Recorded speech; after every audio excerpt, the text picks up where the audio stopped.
আজকে আমরা জানবো এমন এক মহৎ কাজ সম্পর্কে যা ছাড়া সমাজ সংশোধন অসম্ভব। স্বাগতম আমাদের হেদায়েতের ডাক সিরিজের প্রথম পর্বে। বর্তমান সময়ের ভয়াবহতা। প্রিয় দর্শক, আমরা এমন এক সময়ে বাস করছি যাকে ফিতনার যুগ বললে ভুল হবে না। একটু গভীরভাবে খেয়াল করলে দেখবেন ইসলামের উপর আঘাত এখন আর শুধু বাইরে থেকে আসছে না, বরং আমাদের ঘরের ভেতর থেকেই দিনের দেওয়ালগুলো ধসে পড়ছে। আজ আমাদের সমাজে এমন এক অবস্থা তৈরি হয়েছে যে প্রকাশ্য গুনাহ বা পাপাচারকে এখন আর খারাপ চোখে দেখা হয় না। এক সময় মানুষ ভুল করলে লজ্জিত হতো, লুকিয়ে পাপ করত, কিন্তু আজ সুদ ঘুষ থেকে শুরু করে বেহায়াপনা সবই যেন আধুনিকতার মোড়কে স্মার্টনেস হয়ে দাঁড়িয়েছে। সবচেয়ে ভয়ের ব্যাপার হলো মানুষ এখন গুনাহকে আর গুনাহ বলে স্বীকার করতেই চাইছে না। শুধু নামাজ রোজার অবহেলা নয়, বরং আমাদের অজান্তেই কুফরি ও শিরকের মতো ধ্বংসাত্মক বিষয়গুলো আমাদের সংস্কৃতিতে মিশে গেছে।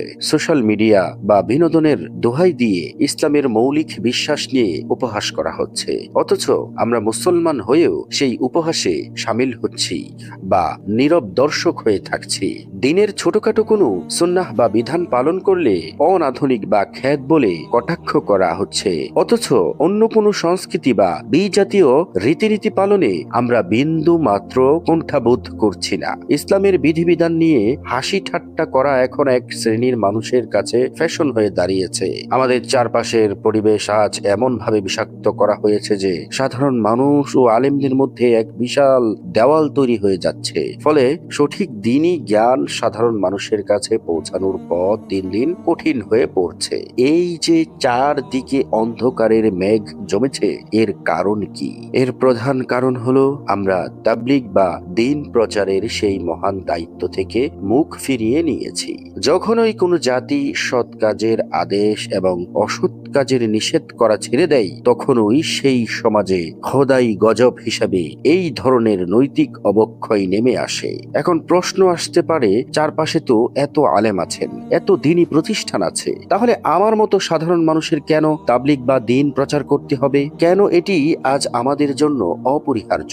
এর পেছনে তিনটি অত্যন্ত শক্তিশালী কারণ রয়েছে। প্রথমত, অজুহাত দেওয়ার কোনো পথ খোলা নেই। আমরা অনেকেই খুব সহজে বলে ফেলি, ভাই আমাদের তো কেউ দিন বোঝাতে আসেনি, আমরা তো জানতাম না। কিন্তু মনে রাখবেন, আজকের এই প্রযুক্তির যুগে দাঁড়িয়ে আল্লাহর দরবারে এই না জানার অজুহাত বিন্দু মাত্র টিকবে না। দিনের মৌলিক জ্ঞান অর্জন করা প্রত্যেক মুসলমানের জন্য ফরজ। আপনার দূর গোড়ায় কেউ এসে কড়া নাড়বে সেই অপেক্ষায় বসে থেকে নিজের উদাসীনতাকে আড়াল করার সুযোগ নেই।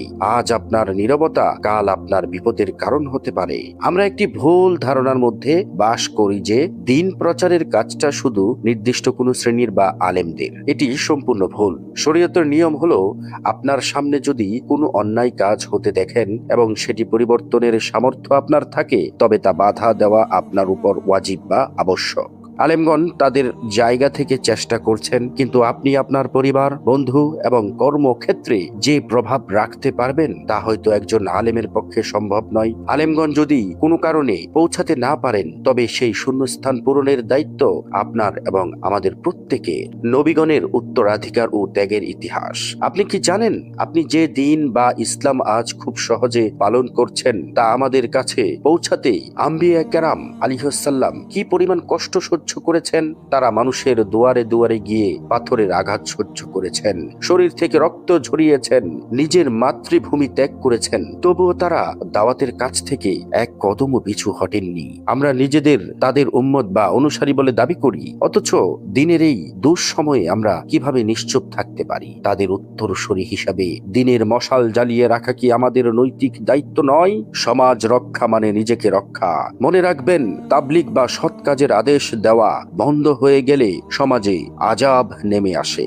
যখন নৌকা ফুটো হয়ে পানি উঠতে শুরু করে, তখন নৌকার এক কোনায় বসে থাকা মানুষটি যদি বলে, আমার তো কিছু হবে না, তবে সে বোকা।